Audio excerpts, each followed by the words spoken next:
Alam nyo kabayan, sa pag-aalaga ng halaman, parang relasyon lang yan.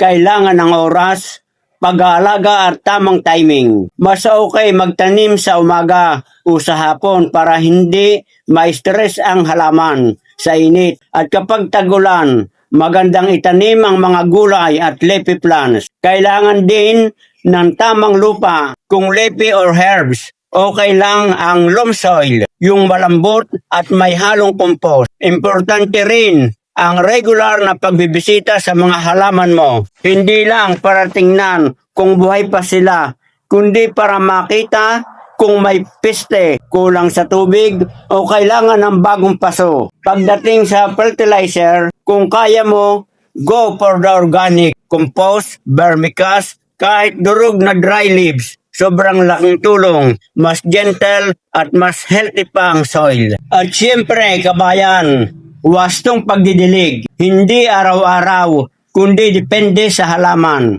At sa lupa, rule of thumb, kung tuyo na ang topsoil, saka mo diligan.